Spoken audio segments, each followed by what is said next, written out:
Bienvenue sur D'homme à homme.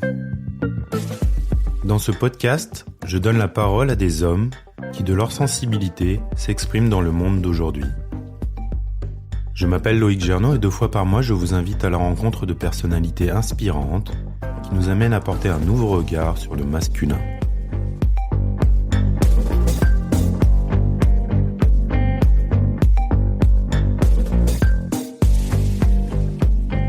Parmi les lignes qui bougent pour les hommes depuis quelques années, une de celles qui interroge le plus est celle liée à la paternité. Après des générations de pères absents, les hommes se remettent en cause sur leur implication et se demandent comment embrasser au mieux ce rôle. Peut-on être prêt à devenir papa ? Comment accompagner à la naissance ? Quelle est l'influence sur le couple ? Quelle relation à l'enfant voulons-nous construire ? Et comment cela vient questionner le lien à notre propre figure paternelle ? Sébastien Carlier est thérapeute holistique et parent de 5 enfants, et de son expérience professionnelle et personnelle, il vient nous partager des éléments de réponse. Alors comment prendre sa place de père ? Bonne écoute.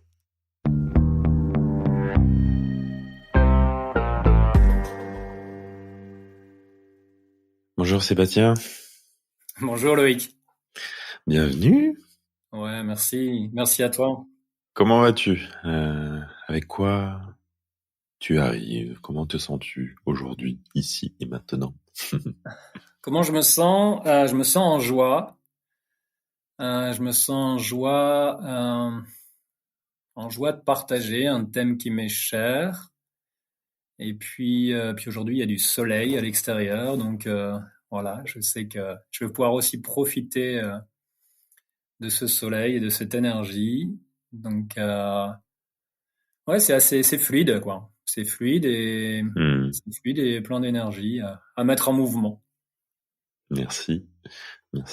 En joie aussi de t'accueillir, effectivement de parler d'un thème qui me semble important aujourd'hui. Et mais avant cela, ou même, je pense que ça en fait partie finalement. Qui es-tu, Sébastien ? Comment te présentes-tu au monde ? Ouais. La grande question de qui je suis. Oui. Est-ce que la fin de notre vie, on y a répondu, je ne sais pas. Donc je vais dire qu'est-ce qui me caractérise, on va dire peut-être vis-à-vis de l'extérieur.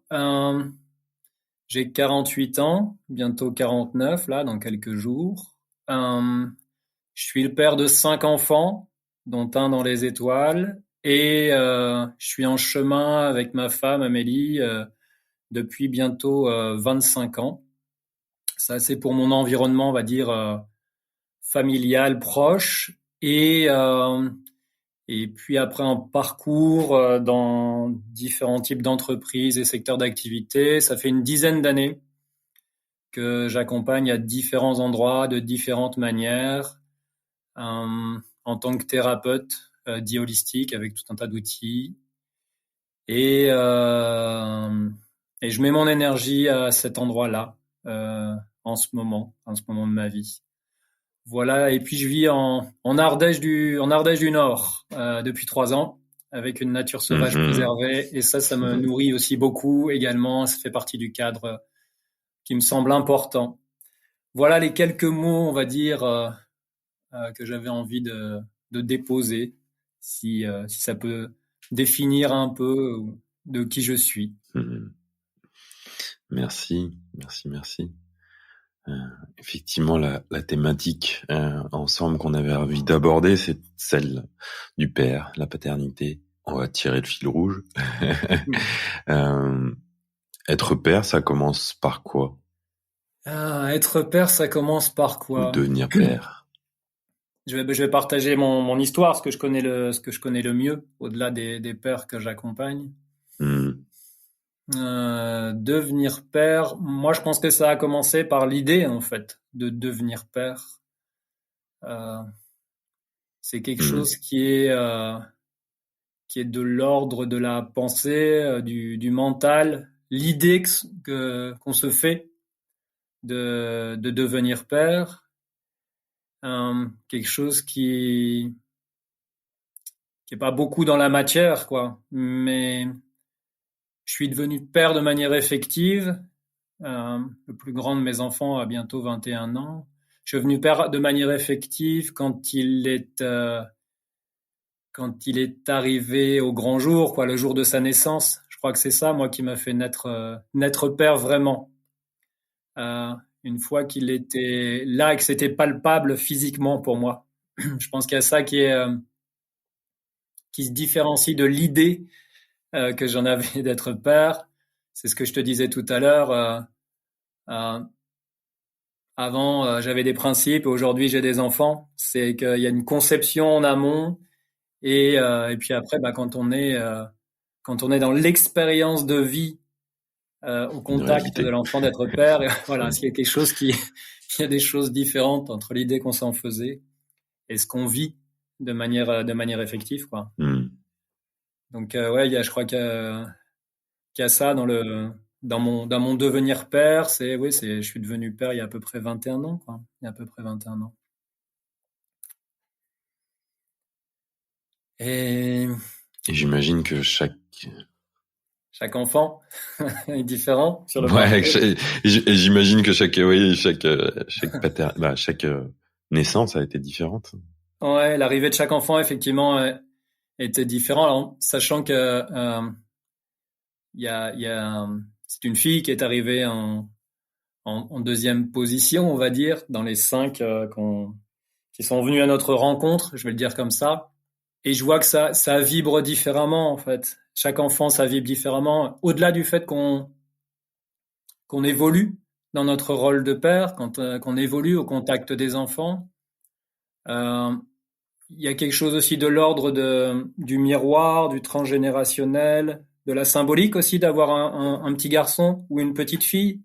Et donc il y a le chemin de comment je m'inscris en lien avec les enfants dans le rôle de père, comment en contact des premiers, j'apprends, j'expérimente, j'ajuste.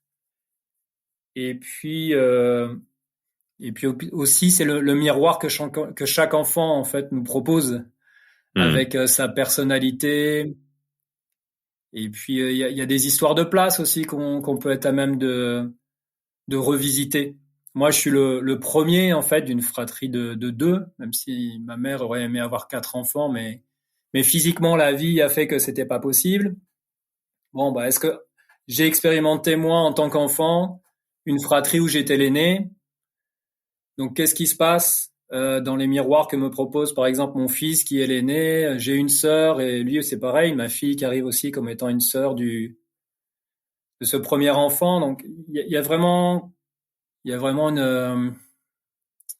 quelque chose qui respire différemment en fonction de chacun et de l'histoire aussi de chacun. Je crois qu'il y a vraiment aussi quelque chose de l'ordre de notre propre expérience d'enfant et du transgénérationnel qui fait que ça amène, complexité, c'est le mot qui me vient, mais ouais, faut regarder, en fait. Je crois qu'il faut prendre le temps de regarder ce qui se joue, en fait, entre chacun et comment, en tant que père, comment les miroirs, en fait, que me proposent les enfants jouent différemment sur mes comportements, sur mes émotions, sur mes états d'être.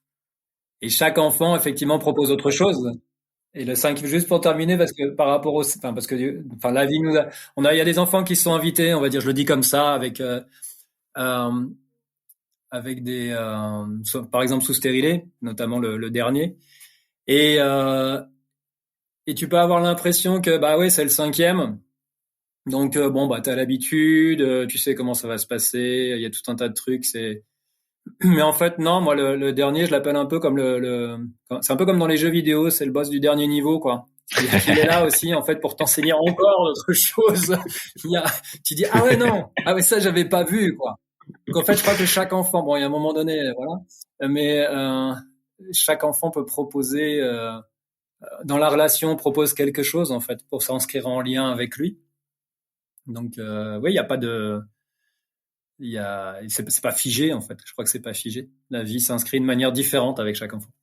Et ça, c'est quelque chose que tu as conscientisé dès le premier, ou c'est en chemin, ou que t'as compris, en fait, ce que chaque enfant pouvait révéler en toi, j'aurais envie de dire? Alors, je crois que dans mon histoire, euh, le père que je suis aujourd'hui a beaucoup évolué et j'ai le sentiment d'avoir vécu un peu téléguidé avec mes 2 premiers enfants. Quand je dis téléguidé, c'est avec l'idée que je me faisais de comment je devais me comporter en tant que père, quels étaient mes devoirs, qu'est-ce qui était important en fait que je mette en œuvre dans ce rôle. Et puis en 2008, Anton, donc notre 3e enfant, est décédé au bout de 8 jours. Et de là, bah, ça a switché quelque chose dans ma vie en fait. Donc il y a eu à ce moment-là tout un cheminement d'exploration, de traversée et autres.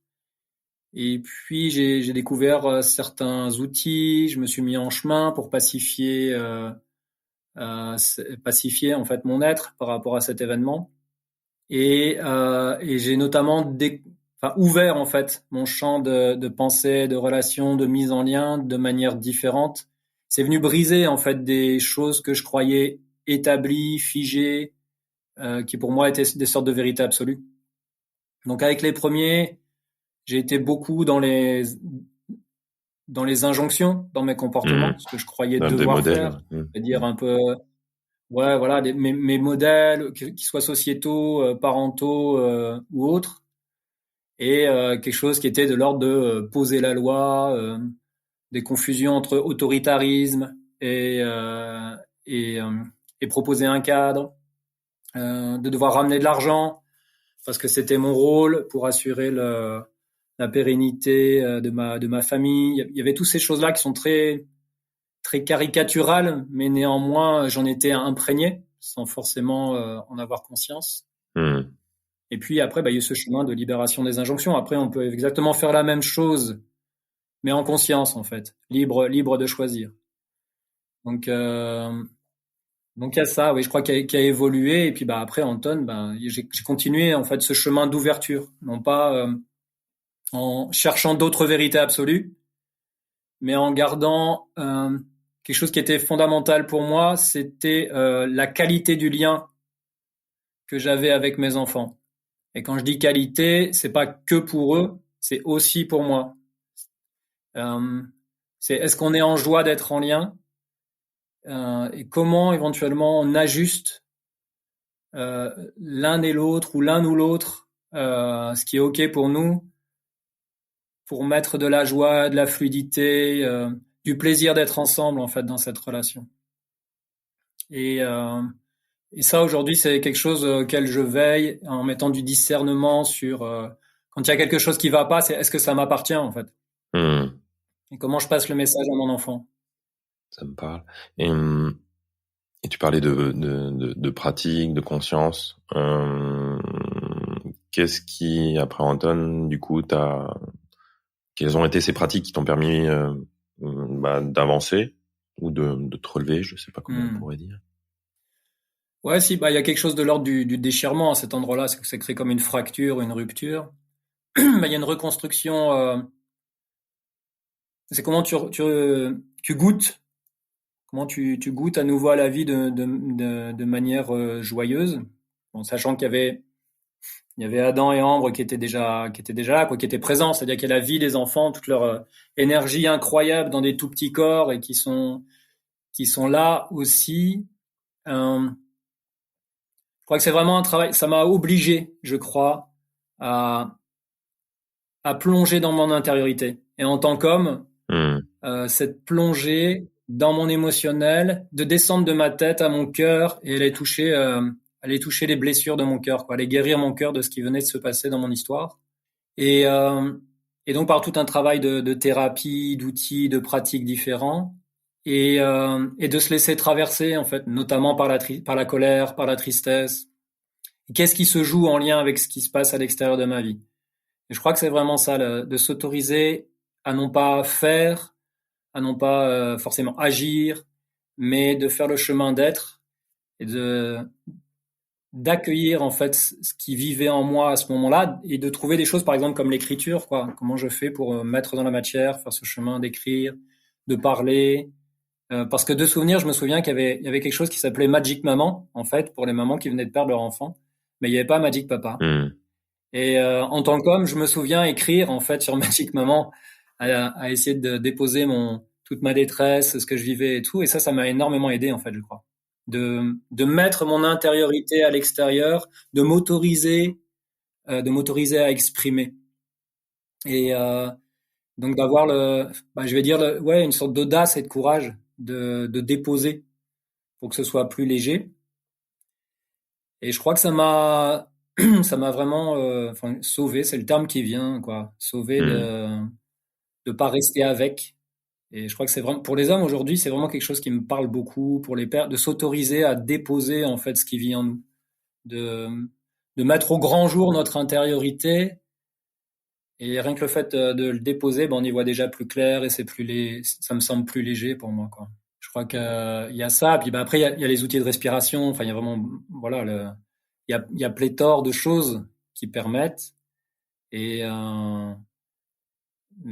qui permettent, voilà, comment je m'inscris en lien avec ce qui se passe à l'intérieur et comment j'accueille comment ça vit en fait en moi. Je crois que c'est ça qui m'a aidé moi en fait dans ce chemin-là. Et puis après, c'est une fois qu'on a fait les premiers pas dans ce voyage, d'ouvrir son esprit, parce que j'ai un parcours quand même très scientifique en ingénierie mathématique et informatique, les trucs qu'on pourrait caractérisé comme étant très cartésien, rationnel, un peu comme saint Thomas, voilà. Et donc, si je m'autorise à expérimenter, à entrevoir un champ des possibles, non pas pour redéfinir des vérités absolues, mais au moins pour me faire le champ de l'expérience, voilà, je vais expérimenter et je verrai ce que j'en tire. C'est de cette expérience directe, que le mental après, il se dit ah oui, finalement. Il a moins de poids, quoi. On l'a vécu, donc il y a une part de nous qui s'ouvre, et puis voilà. Après, on a envie ou pas d'expérimenter et sans forcément basculer dans des croyances ou de nouvelles croyances. C'est l'expérience directe de la vie, je crois, qui m'aide. Dans ce que tu as partagé, il y a quelque chose qui m'a interpellé où tu disais donc qu'il y avait un livre où je ne sais plus, Magic Maman là. Ça me fait penser à tout ce qui est par exemple tous les accompagnements qui existent notamment pour les femmes autour de la grossesse et peut-être ce qui n'existe pas pour les hommes.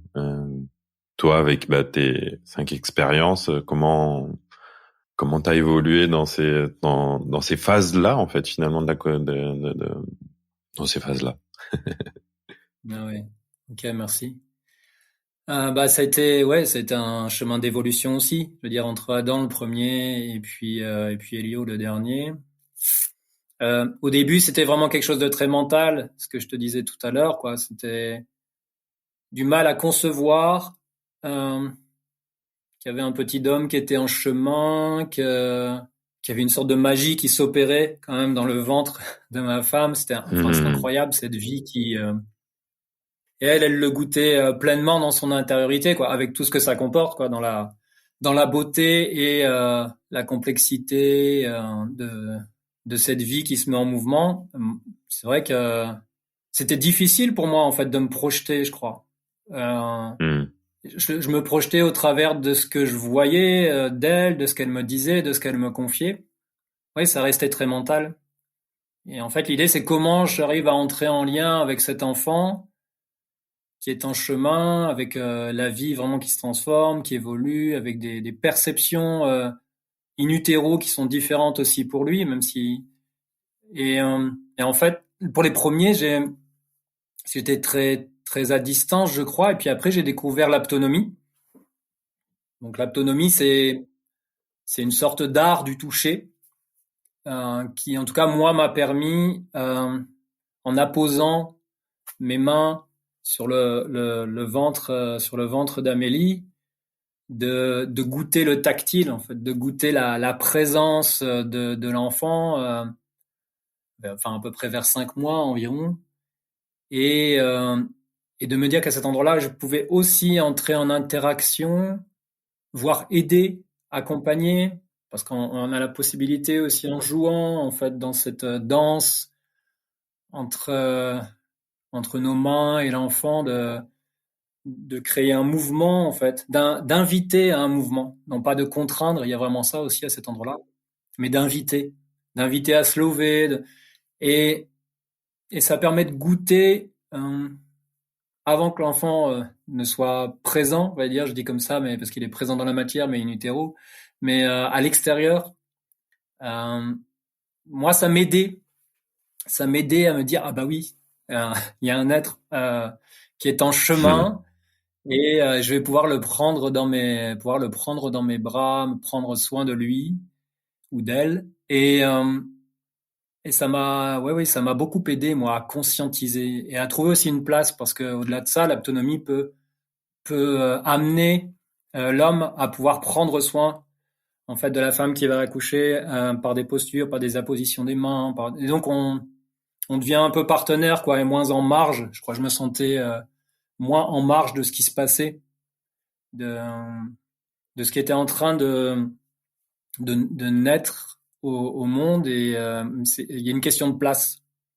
C'est ça qui me vient là. Ça m'a permis de trouver une place qui était plus nourrissante pour moi, et aussi pour ma femme et l'enfant qui était en chemin. Je crois qu'il y a une histoire de place pour l'homme aussi qui se joue. C'est comment je peux être avec, et pas en marge. Comment je peux me mettre en lien au service d'eux et pas me sentir à côté. Ça aussi, je crois, tu me posais la question, qu'est-ce que c'est la paternité? Comment je peux me sentir en lien, sachant que ça se passe pas à l'intérieur de moi. Donc en amont, il y a ça, ouais, l'autonomie, et puis écouter les besoins, quoi, parce que c'est quand même énergivore. Un enfant qui naît à l'intérieur d'un corps qui est en chemin, c'est énergivore. Donc c'est comment je peux me mettre au service. Il y a eu ça aussi, me prendre soin. Comment je peux prendre soin de ce que j'ai ce que j'ai pas fait assez, peut-être pour les premiers enfants, parce que moi, mon rôle, c'était d'aller travailler, c'était d'aller gagner de l'argent, d'assurer la pérennité financière, je crois que la présence aussi, j'ai été plus présent pour les.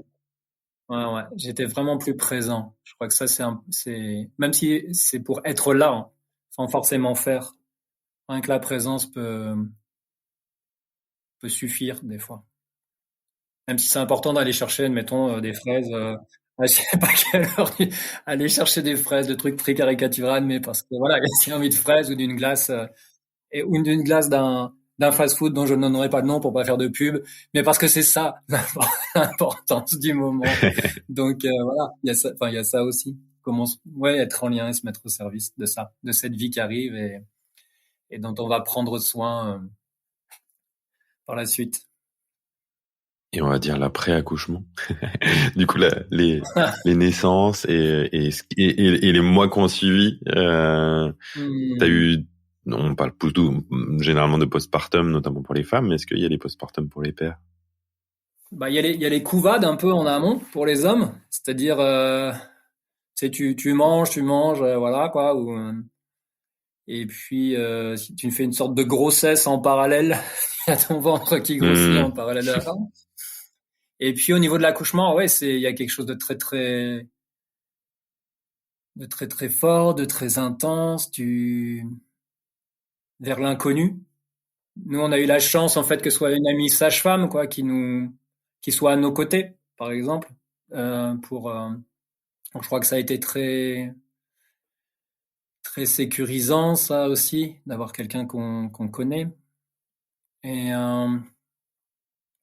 c'est entre excitation, un peu de peur aussi. Je crois que moi, j'ai touché aussi de l'impuissance à cet endroit-là, en fait. Quand je le dis impuissance, c'est que tu vois que Amélie a choisi de faire ses 5 accouchements sans péridurale. Donc, il y a enfin, elle le sentait dans son. Moi, je dis ça parce que je l'ai pas vécu, quoi. Mais voilà, elle l'a bien senti dans son corps. C'était son choix. Et tu vois ta femme quand même qui traverse une intensité de douleur, mais de conscience et de présence aussi. Bon bah toi t'es là, quoi. Qu'est-ce que tu peux faire hein, pour accompagner? Parce que je peux pas l'enlever, quoi. Tu vois cette douleur, je peux respirer avec elle, je peux souffler. Je peux lui donner la main si elle a besoin. Je fais attention de pas lui mettre du pchit, tu vois, le spray avec de l'eau dans la tête parce que c'est pas ça qu'elle veut. Donc, ouais, c'est de la présence, c'est pareil. Mais toucher qu'à cet endroit-là, bah, l'homme, oui, enfin, en tout cas, l'homme que j'étais était impuissant par rapport à ça. Donc, c'est trouver sa place aussi pour accompagner au mieux de ce qu'elle avait envie aussi que je fasse pour lui faciliter cette traversée et faciliter aussi la traversée à l'enfant. Donc c'est ouais, quelque chose de très c'est impressionnant aussi, c'est impressionnant. Cette je dis traversée, mais il y a la traversée pour l'enfant aussi, quoi. C'est arrivé au monde et ce passage. Puis t'as des machines, t'as tout un tas de choses, t'as les histoires d'ouverture du col. Donc il y a beaucoup d'éléments aussi organiques, physiques, physiologiques, émotionnels, techniques. Moi, je me souviens, la première fois que je suis arrivé là, ok, il y a plein de trucs, t'as l'impression d'être, enfin, tu découvres, quoi. Tu vois, il y a rien qui est forcément fait en amont, quoi. Je me souviens plus pour Adam avoir une sorte de préparation à l'accouchement, mais rien que déjà sous l'aspect émotionnel, quoi. Il peut y avoir un truc technique et tout ça, mais ouais, je pense que d'être informé, même si ça reste intellectuel, de s'autoriser à visiter intérieurement comment on se projette, bah, ça permet aussi, bah, éventuellement d'aller visiter émotionnellement, bah, est-ce qu'il y a des choses dont je peux me libérer en amont, en fait, de cet accouchement? Ça évite que je sois envahi le jour même. Ouais, à chaque fois c'est une expérience parce que le contexte change des fois. Tu peux avoir peur aussi que bah, quand est-ce qu'il va arriver l'enfant? Qu'est-ce que tu as prévu? Il y a des gens qui prévoient l'accouchement à la maison aussi. Où est-ce que tu accouches? Est-ce que c'est loin? Et qu'est-ce qui se passe si l'enfant il arrive avant qu'on arrive à la maternité? Ouais, ça fait des histoires après à raconter et une fois que cet enfant est là, c'est je sais même pas si je peux poser des mots en fait. Il y a de l'intensité quoi. C'est vraiment une intensité. Enfin, il y a quelque chose de magique en fait. Je crois. Moi, il y a vraiment quelque chose de magique et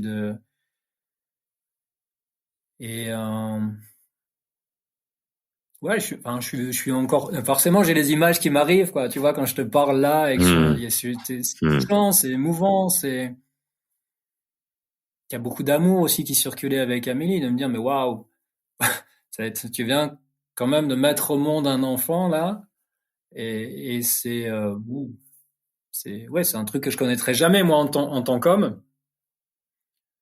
Bon, beaucoup diraient bah ouais, mais si vous aviez à le faire aujourd'hui, vous supporteriez pas la douleur. Mais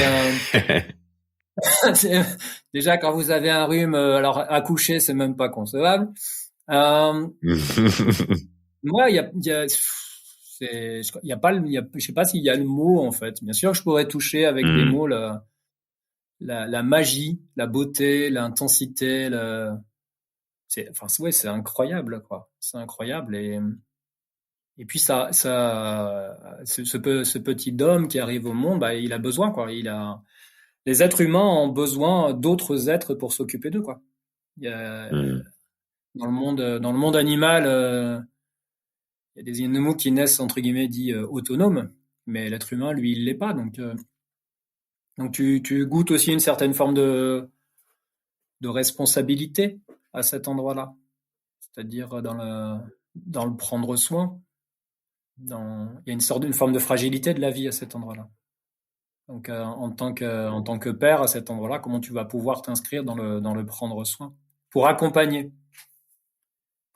cet enfant. Puis bah, c'est vrai qu'après derrière il y a quand tu disais l'histoire de postpartum, enfin cette intensité pardon émotionnelle, la vie qui a a maturé pendant 9 mois à l'intérieur du ventre, qui maintenant est à l'extérieur. Oui, ça crée aussi tout un tas de choses pour la femme. Et toujours pareil, je crois qu'il y a vraiment présence, accompagnement, écoute, se mettre à disposition. Parce qu'en fonction des choix qui sont faits, allaitement ou pas allaitement, c'est pareil. L'allaitement, ça nécessite encore de l'énergie, quoi. Et c'est magnifique. Mais comment t'es là, la nuit, même si tu bosses le lendemain, quoi. C'est-à-dire, moi, je travaille, je dois dormir. Ben oui, mais tu vois, comment t'arrives à trouver ta place aussi là-dedans, hein. Comment tu peux, c'est pas toi qui allaite encore en tant qu'homme, et donc chacun compose aussi comme il peut dans ce chemin-là, en fonction des croyances, du bien fondé, des limites, des envies. Je crois que le père, c'est encore une histoire de place. Il y a vraiment pourquoi quelque chose qui revient, ce mot place. Comment je trouve ma place parce qu'il y a quand même une sorte de duo qui s'installe, notamment s'il y a l'allaitement, quoi. Donc on peut se sentir un peu en marge, mais je crois que c'est à nous, et c'était à moi aussi c'est à moi de trouver et de prendre la place dont j'avais envie en échangeant avec ma femme pour voir de quoi elle a besoin et comment on peut faire un trio, quoi, là-dedans, mais pas un duo. Donc c'est important, et ça, la communication, c'est important. Ouais. Et justement, ouais, c'est vrai que il y a déjà aussi dans ma tête le mot place qui tournait.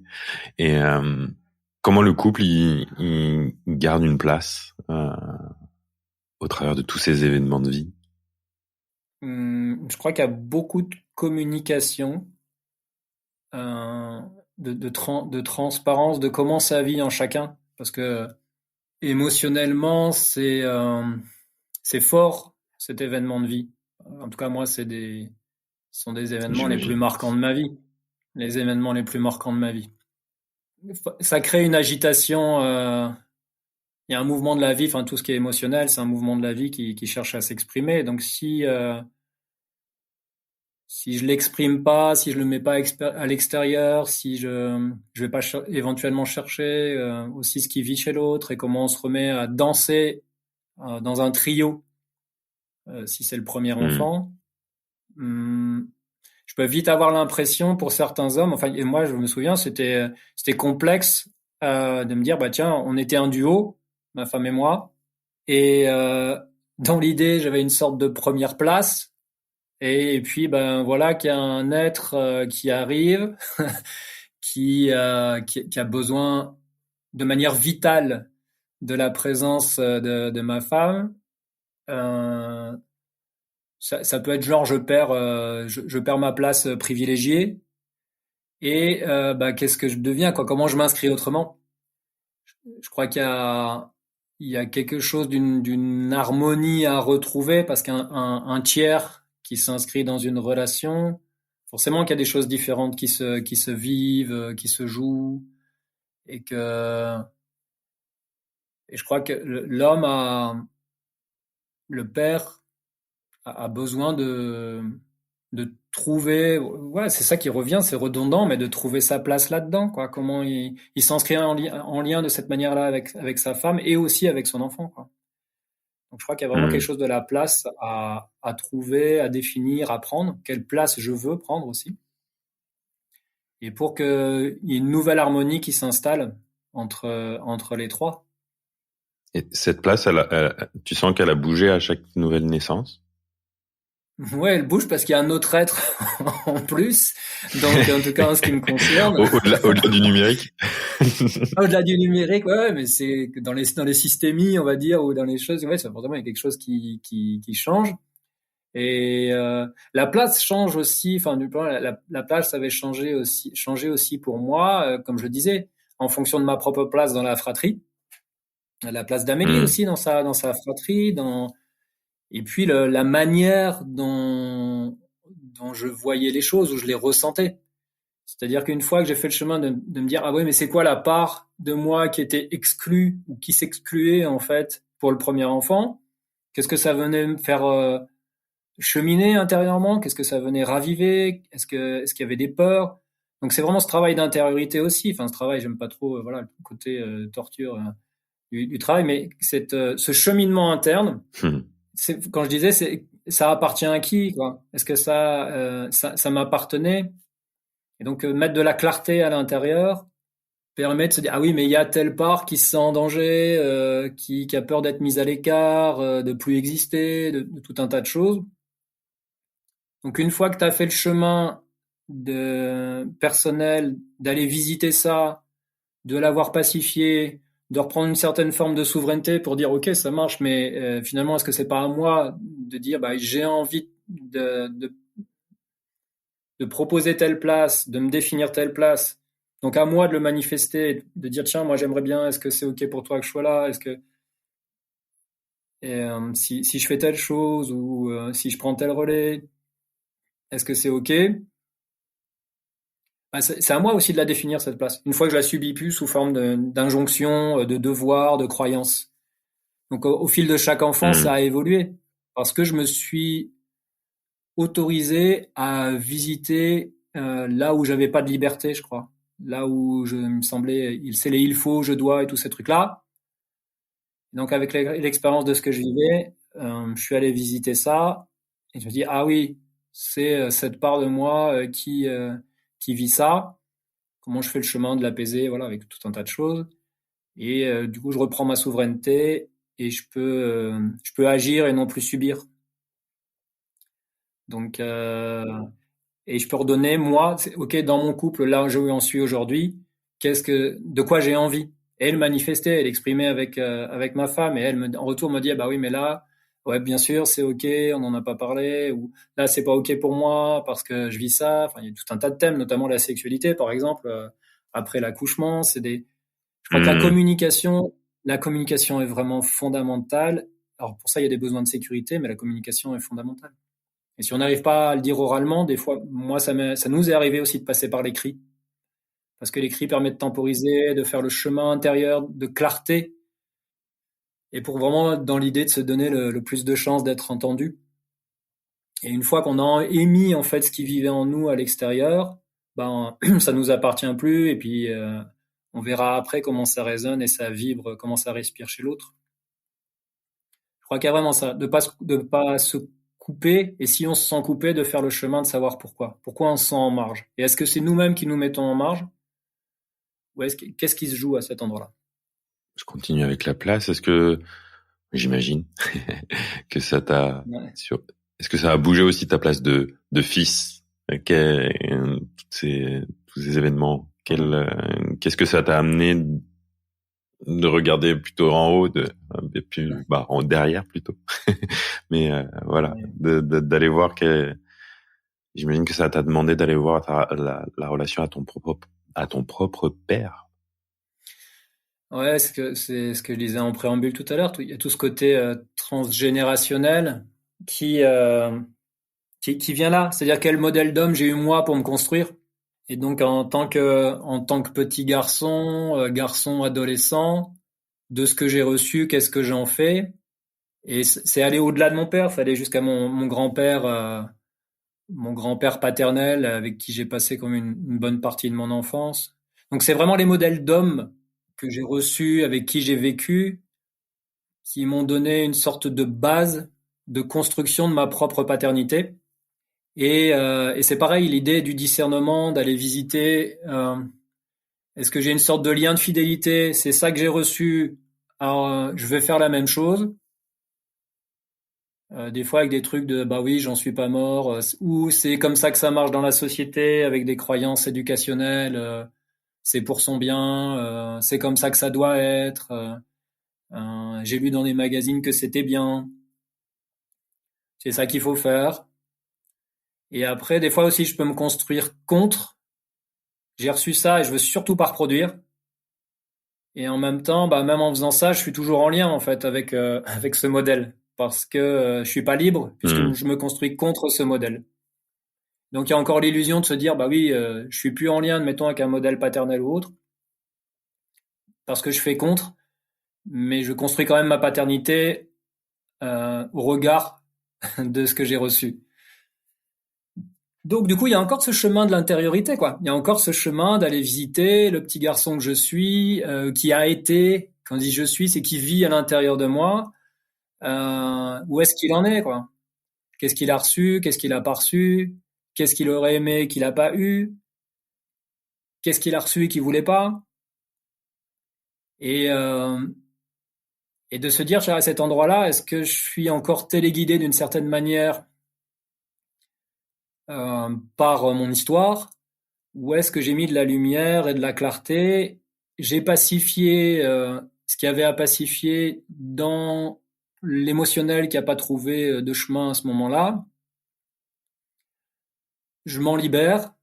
Je libère ma lignée, mon père, mes grands-pères et tout ça. Et je pourrais exactement faire la même chose, mais en tout cas, je le fais libre et conscient. Donc, est-ce que j'ai conscient, en fait, que je suis éventuellement téléguidé par quelque chose? Ou j'en suis pas conscient, et donc j'agis par croyance, injonction et autres, quoi. Donc, regarder le poids des lignées, enfin, le poids de l'histoire, et aussi le des hommes, parce qu'il y a mon père, mais il n'y a pas que mon père. C'est-à-dire qu'il y a le poids Oui, collectif. des amas de pensée, de l'égrégore au niveau de la paternité, quoi. Qu'est-ce qu'un père doit être? Ça, si, on baigne là-dedans, au-delà de notre propre ligne. Et du coup, finalement, de devenir père, est-ce que ça commence par justement déjà comprendre d'où on vient? Ce serait une sorte de forme d'idéal, ça. Ouais. Ce serait une forme d'idéal. Là, à la rentrée, on va proposer quelque chose qui s'appelle de fils en père. Mais oui, enfin pour moi, il y a aussi cette idée-là de se dire, avant que l'enfant n'arrive et qui va me proposer un miroir de mon histoire et qui va refléter éventuellement des choses que je ne vais pas regarder, bah lui, il va me les proposer, quoi. C'est-à-dire que soit tu regardes jamais ton enfant, t'es pas en lien avec lui, bon, c'est un choix, voilà, ça arrive, hein. Soit t'es en lien avec lui et tu vois ce petit miroir, comme dirait John Kabat-Zinn, et ce petit miroir, il va te renvoyer les trucs que tu voulais pas regarder. Donc, d'une certaine manière, tu vas être confronté à de l'émotionnel, à des prises de conscience qui vont peut-être t'amener à des comportements que tu n'aimes pas, à des intensités émotionnelles que tu aurais préféré éviter, à des attitudes de père, tu t'es dit mais moi jamais je ferais ça dans ma vie, parce qu'en amont, toujours pareil, c'est vraiment ces histoires de clarté, de pacification et autres. Et c'est vrai, si on faisait un bout de chemin en amont dans les pères en devenir, ce serait peut-être plus fluide après. On serait moins dans le contact à quelque chose qui va être intense et on aurait visité éventuellement cette intensité en amont. Il y aurait une sorte de forme d'épuration ou de conscience de ce qui pourrait amener à ce que ce soit pas fluide avec nos enfants à venir, même si on peut pas tout faire, mais non, ouais. Parce que la vie nous proposera peut-être d'autres choses. Mais d'avoir déjà pris soin du petit garçon intérieur qui vit en nous, avec ses souffrances, ses blessures, ses manques. Je crois que je suis convaincu que ça fluidifierait la manière dont on s'inscrit en lien avec nos enfants. Vraiment, il y a cette histoire d'être plus conscient et plus libre. Sans vouloir tout déblayer, parce que je pense que c'est pas possible, et justement, ça passe peut-être justement par devenir père et avoir plusieurs enfants, mais déjà amener de la présence et de la conscience pour justement pas rentrer dans des automatismes et peut-être avoir cette conscience de prendre du recul de temps en temps dans qu'est-ce qui se joue là, est-ce que ça m'appartient, comme tu l'évoquais tout à l'heure. Et tu parlais de croyances éducatives aussi. Comment je l'évoquais en off, par exemple, je discutais avec une mère l'autre jour qui était assez perturbée de trouver le juste équilibre ou en tout cas de savoir comment faire entre les modèles éducatifs qu'on a reçus depuis des années et cette parentalité positive qu'on évoque. Qu'est-ce que tu pourrais nous dire là-dessus? C'est un thème qui m'est cher au-delà des mots. où, de mon point de vue, il peut y avoir rapidement de la confusion. Et c'est pour moi fondamental d'amener de la clarté sur l'intention, en fait, au-delà des mots, parce que c'est vrai qu'il y a des choses comme parentalité positive, bienveillante, tout ça qui me semble un peu galvaudé, où il y a des interprétations. Pour moi, l'idée de ces modèles éducatifs, si on reste sur l'éducation positive ou bienveillante, c'est de mettre en lumière ce qu'on appelle les violences éducatives ordinaires. Les violences éducatives ordinaires, ce sont des comportements que l'on a avec les enfants qui sont sociétalement admis sous couvert de dire que c'est pour le bien de l'enfant. Sous couvert de dire que ça va lui permettre de se construire et de devenir un adulte qui va pouvoir bien s'inscrire dans la société et lui donner les codes qui vont bien avec ça. La première chose que je voudrais, moi, poser quand on parle, admettons, d'éducation bienveillante, ce qui est parfois oublié, c'est que la bienveillance n'est pas qu'envers l'enfant, en fait. Il y a aussi de la bienveillance envers soi et donc envers la relation en tant que telle. Donc il y a aussi de la bienveillance envers l'adulte qui s'inscrit en lien avec les enfants. Donc on n'est pas juste dans quelque chose qui est unilatéral et qui est juste là pour servir le bien de l'enfant. Je trouve que pour moi c'est limitatif, en fait, c'est réducteur de le voir sous cet angle. La bienveillance est de l'ordre de prendre soin de l'enfant, évidemment, ce qu'on l'a dit tout à l'heure dans le préambule ou quand on en a parlé, le petit homme n'est pas autonome, quoi. Et on s'inscrit pas non plus forcément dans quelque chose de l'égalité, puisque l'enfant, il évolue au niveau cognitif, physique et de son autonomie au fil de sa vie. Donc il y a plus quelque chose de l'équité. Et c'est vrai qu'on touche à une notion qui est sensible, et moi j'en ai encore parlé dans un week-end d'hommes la semaine dernière, c'est la notion de cadre, avec l'idée qu'il faut poser un cadre en enfant. Donc pour qui?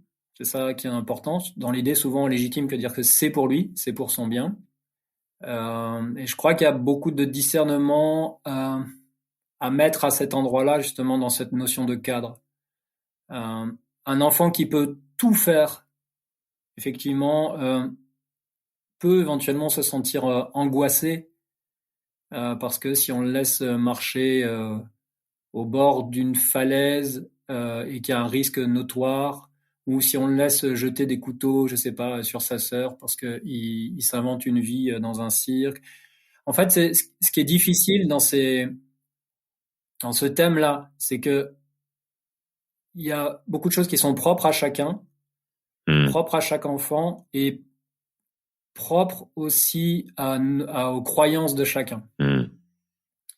Moi, je sais juste que si les adultes s'interrogeaient à se dire « je suis en train de légitimer un comportement vis-à-vis d'un enfant », si je faisais exactement la même chose, avec les mêmes mots, avec la même intensité, avec les mêmes attitudes physiques, si je le faisais avec ma femme, avec mon voisin, avec mon meilleur ami, ou je ne sais où, est-ce que je le considérais toujours de manière aussi acceptable? Et je crois que, en fait, c'est la considération de l'enfant. Il y a quelque chose qui s'appelle l'agisme. Donc l'idée, c'est un concept, c'est de se dire, donc qui est un peu en lien avec le sexisme, avec le racisme, mais qui est propre à l'âge. Ouais, okay. C'est-à-dire que je traite une personne d'une manière différente et, dans l'idée, ça semble légitime, sous couvert qu'il soit plus jeune en l'occurrence. Mais ça se passe aussi avec les personnes âgées dans l'idée. Mais sous couvert que c'est un enfant, il y a une sorte de légitimité de comportement qui s'inscrit. Voilà, c'est admis en fait. Donc il y a des gens qui ont cheminé là-dessus, comme Alice Miller avec C'est pour ton bien, avec Olivier Morel, avec le fait que le fondement de l'être humain est bon. Et donc il y a des courants qui s'affrontent d'une certaine manière. C'est-à-dire que l'idée que d'un côté, le côté psychanalytique, l'enfant est un être empli de tout un tas de pulsions qu'il faut réfréner, qu'il faut canaliser, et c'est pour son bien. Et puis de l'autre côté, des fois, une confusion dans le prendre soin, et il faut laisser tout faire, et il est libre, voilà. Je crois qu'un enfant sait quand même ce qui est bon pour lui. Il y a des trucs, ça me fait penser, par exemple, mets ton manteau, quoi. Mets ton manteau, il fait froid dehors. Mais comment l'adulte sait qu'il fait froid pour l'enfant? Et puis en même temps, il va aller faire un stage avec Iceman pour renforcer son système immunitaire, parce que c'est bien, en fait. Il faut, avec Wim Hof, renforcer son système immunitaire. Et le matin, avant de partir faire son stage, il dit à son gosse, mais arrête de courir sans ton manteau, il fait froid. Et cool. Tu vois?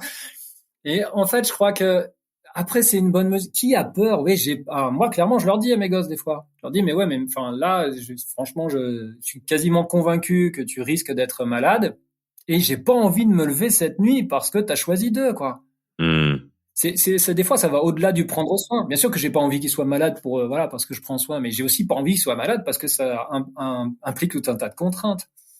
Donc, je crois que, mais il y a tellement d'exemples comme ça. Et puis, c'est vrai que ce thème, mais je pourrais en parler pendant des heures, parce que il y a tellement à dire, en fait, sur éduquer, en fait, c'est conduire vers, c'est élever. Et en fait, je crois qu'il y a des confusions entre accompagner et dresser. Et je crois que il y a beaucoup plus de dressage encore aujourd'hui, des enfants, que d'accompagnement. Et d'élévation. Et moi, ça me semble, mes enfants me le disent maintenant, hein, clairement, parce que je me suis inscrit. J'ai commencé avec Adam, hein, je suis pas du tout dans le jugement par rapport à ça, parce que avec Adam, j'avais un comportement très coercitif. J'étais beaucoup dans la répression, mes émotions, des fois je me laissais dépasser, donc du coup je le mettais dans sa chambre, comme ça m'évitait de voir ce qui me mettait en mouvement. Il y avait quelque chose de très coercitif, et aujourd'hui je m'inscris avec mes enfants d'une manière où je vais pas me résigner, quoi. Ça va pas être de l'abnégation. Et par contre, ça m'empêche pas de leur dire, voilà, leur comportement pas admissible, c'est pas ok. J'accepte pas que tu me parles comme ça. Ce que tu viens de faire, c'est pas possible. Voilà comment ça vit en moi. Ouais, t'exprimes tes émotions, j'imagine. D'horizontalité, je crois. Ouais, oui, bah là et je l'ai beaucoup fait, ça. Et même si c'est de la colère aujourd'hui, d'avoir fait un chemin personnel sur, non pas quand on dit, il y a beaucoup de débats sur gérer les émotions, les maîtriser, tout ça. Ce qui est important, je pense, c'est de maîtriser la manière dont l'émotion s'exprime. Et je crois que c'est ça le chemin que j'ai fait. Je maîtrise, par exemple, la manière dont ma colère s'exprime. Et quand tu poses ta colère de manière alignée, droite, centrée, sans qu'elle déborde, sans qu'elle soit là pour imposer de manière coercitive ou autre, en face, l'enfant, il se dit, ah, ok. Il est plus à même d'écouter, en fait, ce qui se passe. Alors, bien sûr, en fonction des âges, de ses capacités et tout ça, parce qu'on pourra en parler aussi de l'évolution, en fait, du continuum de développement de l'enfant. Et il y a quelque chose qui est fondamental, voilà, qui me vient, c'est l'exemplarité. Je crois que les enfants agissent beaucoup par mimétisme, et le fait de leur montrer comment j'arrive à exprimer mes émotions, comment je suis en vigilance et en discernement avec mes comportements. Est-ce que ça m'appartient ou vraiment ça leur appartient à eux? De pouvoir dire aussi, oui, bah, je suis désolé vraiment, et je recommence pas de la même manière le lendemain, sinon ça sert à rien. Comment il y a quelque chose qui s'inscrit vraiment dans l'horizontalité de la relation, et non plus dans une verticalité coercitive qui pourrait dire, je t'ai donné la vie et je te la rendrai quand tu auras 18 ans. Parce qu'on dit souvent aux enfants, je t'ai donné la vie. Ouais, c'est violent, mais tu vois, ouais, mais là, je peux, bon. Et, tu sais, ça s'anime, en plus. Tu sais, il y a quelque chose, ouais, il y a la vie qui se met en mouvement en moi, parce que il y a tellement, et je crois que la violence, elle commence dès l'enfance. Il y a vraiment ça aussi aujourd'hui pour moi, qui me semble clair. La violence commence dès l'enfance. Et je crois que si on arrive à prendre soin de la manière dont on s'inscrit en lien avec les enfants, fondamentalement, je crois qu'on peut changer la société. Fondamentalement. Et tu retrouves les trucs de Mandela qui dit l'éducation, tu vois, l'arme la plus puissante en ce monde. Alors, le terme d'arme, on peut débattre pendant. Mais il y a vraiment quelque chose à cet endroit-là. Et des enfants, j'en ai côtoyé beaucoup, que ce soit au cabinet, en accompagnement, que ce soit dans une école qu'on a eue, que ce soit dans des plateformes de réussite éducative, dans des zones d'éducation prioritaire. Et je sais, en fait, de mon expérience, je sais que ça modifie radicalement le lien que j'inscris avec l'enfant quand je m'inscris de manière horizontale. C'est-à-dire que je ne le considère pas différemment de manière verticale comme quelque chose qui est un sous-produit d'un adulte. Ça change radicalement la relation. Et pour autant, c'est pas pour autant que je me sacrifie là-dedans. C'est pas pour autant que l'enfant va essayer de prendre le pouvoir sur moi. Et je crois que j'ai l'impression qu'il y a quelque chose qui me vient là, c'est l'adulte, il a peur de cette énergie de vie tellement puissante qu'il y a chez les enfants. Vraiment tellement puissante. De la liberté qui vit chez les enfants aussi. De goûter la vie pleinement ouvert. Il a envie de découvrir le monde. Et je crois que des fois, ça peut mettre en face des adultes quelque chose qui dit ah non, mais moi, toute cette vie, là, ça fait peur, quoi. Découvrir le monde. Puis mais moi, c'est pas comme ça que j'ai été éduqué. C'est pas comme ça que on m'a dit qu'il fallait faire. Donc, ça vient bousculer vraiment ça vient bousculer les adultes, un enfant. Il a tellement de vie dans un tout petit corps. Je fais à la danse, la dernière fois, je fais la danse africaine et il y avait des gamins qui jouaient, mais c'est incroyable. C'est incroyable quand tu regardes un enfant. C'est juste de le voir la vie qui se manifeste là. Et pour autant, quand t'as pas peur de ton propre élan de vie et que ils te refont goûter la magie aussi. Tu vois, je te parlais de magie quand il y a la naissance d'un enfant, mais la naissance d'une relation avec un enfant, ça peut être magique aussi, quoi. Parce qu'il t'offre une vision de son monde avec quelque chose qui est encore émerveillé, qui est encore de féerique. Je crois qu'il est encore au contact de la vie dans toute sa subtilité, toute sa splendeur, la nature. Enfin, vraiment, il y a quelque chose qui, moi, ça me nourrit énormément, quoi. Et c'est beau, en fait, je crois. C'est vraiment beau. Et moi, mes enfants m'apprennent énormément sur la vie parce que je me laisse aussi apprendre. Je leur laisse la possibilité de venir m'interpeller dans ma vision d'adulte. Et quand je regarde la vie au travers de leurs yeux, ça ouvre des portes, en fait. Ça ouvre des champs de conscience, ça ouvre des manières de voir le monde. Il y a émerveillement, ouais, qui me vient, quoi. Il y a vraiment quelque chose de l'émerveillement.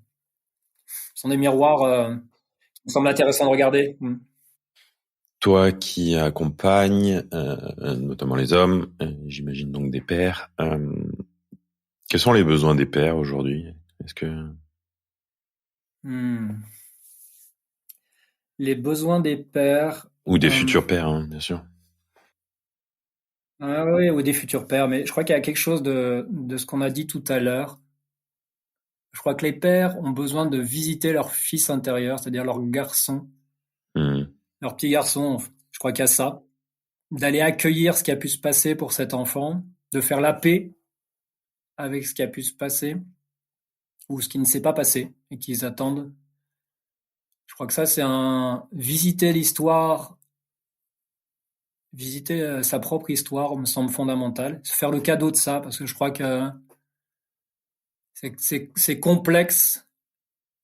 Ça me semble complexe de ce que j'en vois, de ce que j'expérimente. Dans la ménage, j'accompagne aussi qu'un homme fasse le chemin et qu'il soit pas dans le faire, qu'il soit pas dans l'agir, qu'il soit pas, mais de faire le chemin vraiment de l'intériorité, comme je disais tout à l'heure, d'accueillir son histoire, de la pacifier. Ça, c'est important pour les pères. Il y a l'histoire de la place. Je crois qu'il y a vraiment ça. Quelle place j'ai envie de prendre. Donc déjà, il faut que je la définisse, faut que je la trouve, faut que j'échange aussi. Parce que c'est pas parce que je veux prendre une place que je vais la prendre. Bon, pas forcément être encore dans imposer. Donc l'homme impose quelque chose, en fait, parce que c'est juste bon pour lui. Il y a l'histoire de place et puis d'échanger, je crois, avec d'autres hommes sur ses peurs, ses doutes, ses croyances. Ça fait du bien aussi, se dire qu'on n'est pas tout seul dans nos inquiétudes, parfois dans nos fragilités, dans Ouais, que la parole se mette en mouvement aussi. Je crois que d'échanger avec d'autres hommes, parce qu'il y a l'idée qu'on se fait d'un événement de notre vie, et puis il y a le vécu effectif. Et donc quand d'autres hommes sont passés par quelque chose, même si ça reste juste leur expérience, Bien sûr. mais ça peut rassurer de se dire, ah bah tiens, toi, quand je parle de ma paternité, oui, il y a de la richesse eu égard à mon histoire, mais ça m'appartient, c'est pas le chemin d'un autre, c'est le mien. Je sens que ça peut nourrir, quoi. Je sens que ça peut nourrir. Et mais parce que je me fais le cadeau de partager mon intériorité et que je le fais aussi, quoi. Vraiment pas comme une vérité absolue, parce que tout ce que je viens de dire, c'est mon histoire et la manière dont ça vit pour moi aujourd'hui. Avec des choses, tu l'as entendu, qui me semblent, fondamentales, quoi. Mais ça aide. Franchement, je crois que ça aide qu'on parle ensemble, quoi.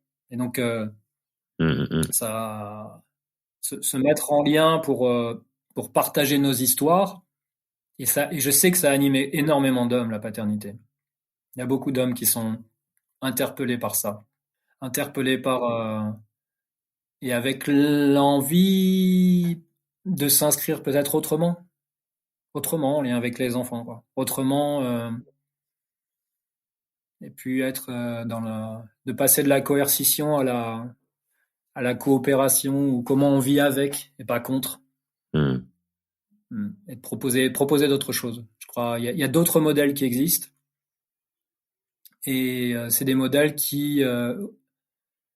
où il n'y a plus forcément de dominant-dominé, un qui écrase et l'autre qui doit être écrasé, et puis du coup on reproduit en fait quelque chose qui est installé en fait sociétalement. Et je crois que les pères, qu'elles soient des pères biologiques, en devenir, symboliques ou autres, on peut insuffler une autre manière d'être en lien avec les enfants et de dire, mais regarde, en fait, si tu fais comme ça, si tu peux adopter cette manière d'être, et ça amène de la fluidité, de la légèreté dans la relation, et ça t'empêche pas d'exprimer en fait tes besoins, ça t'empêche pas de. Et l'enfant, c'est une illusion de croire que l'enfant peut nous dominer et que sa volonté, c'est forcément ça, c'est des croyances d'adultes, je crois. Et tu nous parlais tout à l'heure d'un stage que tu vas animer père-fils. Tu peux nous en dire plus?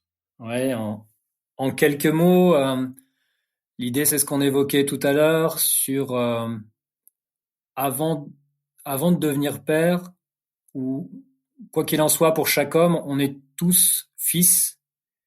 Et comment on peut aller visiter ce statut de fils au travers de notre histoire, du transgénérationnel, de nos blessures, de nos injonctions, de nos croyances. L'idée étant d'aller visiter cette part ou ces parts de nous pour vivre vraiment notre paternité plus en conscience et plus libre toujours, mais qu'on soit un père biologique, en devenir ou symbolique. C'est vraiment l'idée de retrouver plus de conscience et de liberté. Et donc ça, ce sera 3 jours ici, en Ardèche du Nord, avec un ami, Ulysse, qui lui vient de devenir papa en fait d'un petit garçon il y a quelques semaines. Et donc on mettra nos énergies de père au service des hommes qui souhaiteront faire ce bout de chemin avec nous. Voilà, et on proposera un ensemble de pratiques, d'outils, de symboliques et autres pour faire ce chemin l'espace de 3 jours, pour aller visiter ça. Et voilà, c'est une des propositions, comme je le fais aussi pour mon épouse, parce qu'un enfant, ça vient chahuter aussi un couple entre les croyances au niveau de l'éducation et des histoires de chacun. Et puis tout ça, si ça appelle, si ça inspire, il y a toutes les propositions qui sont sur mon site. C'est www.espace-holistique-carlier.fr, et Carlier, c'est CRLIER. Et là, vous retrouvez l'ensemble des propositions, notamment celles pour les enfants ou au travers de la paternité. Merci, ouais, je mettrai le lien de toute façon en description de l'épisode. J'avais envie de te poser une dernière question. J'ai entendu des pères prononçaient que leur femme leur avait donné le plus beau cadeau au monde. Et comment, de ton point de vue, ou ton vécu, comment on peut leur rendre l'appareil, j'ai envie de dire, si tu le vois ainsi toi aussi.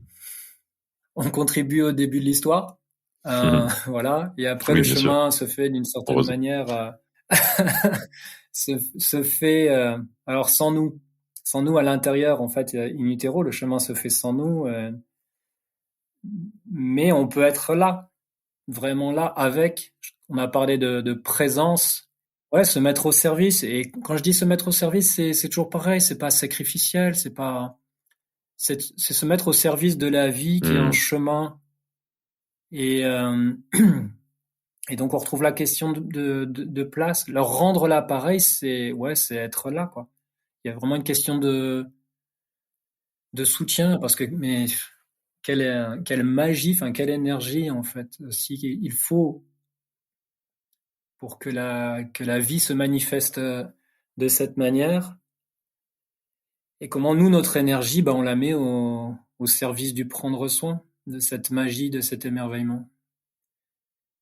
Et c'est vrai qu'il y a une part de moi qui se dit, mais Seb, tu me mettras jamais au monde, toi, tu vois. Et il y a quelque chose de c'est tellement puissant, tu vois, chez les femmes, c'est tellement fort, c'est tellement, tellement incroyable. Et comment avec humilité, c'est le terme qui me vient là. Je prends ma place d'homme pour me mettre au service, pour me mettre en soutien, pour accompagner cette nouvelle aventure, quoi, qui se propose. Parce qu'il y a quelque chose de cet ordre-là. Et je crois que c'est comme ça qu'on peut leur rendre. Est-ce qu'il faut rendre quelque chose ou pas? Je sais pas s'il faut rendre. En tout cas, moi, j'ai eu à cœur d'être à l'écoute. J'ai eu à cœur de prendre soin. J'ai eu à cœur d'alléger, si tant est que je puisse alléger. J'ai eu à cœur de contribuer à ce que ce soit le plus fluide possible pour goûter la magie, quoi, de la vie qui se manifeste sous cette forme. Et après, c'est l'histoire continue, quoi. Après, c'est le début de l'histoire. Donc, ou du moins, on est oui, c'est le début. Après, voilà, c'est continue. Comment je m'inscris après dans le reste, quoi. Et je crois que c'est ça. J'ai envie de poser ces mots-là quand tu m'interroges là-dessus. Merci. Merci. Merci à toi. Avec quoi repars-tu? Avec quoi je repars? Je repars avec de l'énergie et de la joie, parce que je sais que il y a un autre chemin qui est possible. Il y a d'autres voies qui sont envisageables pour goûter la paternité de manière plus douce, plus consciente, plus libre, plus légère. Ce que je propose aussi, quoi, ce qu'on propose aussi avec ma femme dans les accompagnements, en partageant notre expérience, mais qui reste notre expérience. Et il y a le sourire qui me vient. Je suis en train d'essayer de me projeter, et j'aime à croire que les pères vont avoir envie, mais vont se faire le cadeau de s'autoriser à envisager d'autres chemins, et qui goûteront ça, je crois, et que ça les nourrira eux, et ça nourrira leurs enfants, ou les enfants avec qui ils sont en lien. Du coup, c'est une sorte de joie et de légèreté qui s'installe. J'aime à croire que ça va se déployer, s'incarner, se proposer, et de se dire, ah bah oui, ça va presque devenir comme une sorte d'évidence, quoi. Non pas une croyance, mais de dire que c'est une évidence C'est chouette de regarder ça sous cet angle-là. C'est plus doux. C'est plus doux. Merci pour ces mots. C'est joli mot. Prendre sa place de père. Merci Sébastien. Je te remercie pour ton partage, ton expérience, en espérant qu'elle inspire. Merci Loïc d'avoir offert cette parole. Un petit mot pour terminer. Avec grand plaisir. Ouais, mais dans le cœur. Je crois que ça peut paraître un peu, descendre du mental vers le cœur. Trouver goûter nos cœurs de père. Merci beaucoup, Seb. Merci, Loïc. Bonne journée, bonne continuation, et puis à très bientôt. À bientôt. Ciao, ciao. Ciao.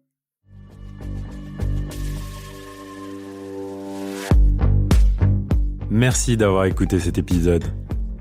Si vous avez aimé, n'hésitez pas à en parler autour de vous, ainsi qu'à le partager sur vos réseaux sociaux. Vous pouvez aussi donner une note sur votre plateforme de podcast préférée. Enfin, si vous avez des suggestions, des remarques ou encore des idées d'invités, n'hésitez pas à m'envoyer un message via le site domahome.fr ou encore sur Instagram, domahome podcast tout attaché. À bientôt pour un nouvel épisode.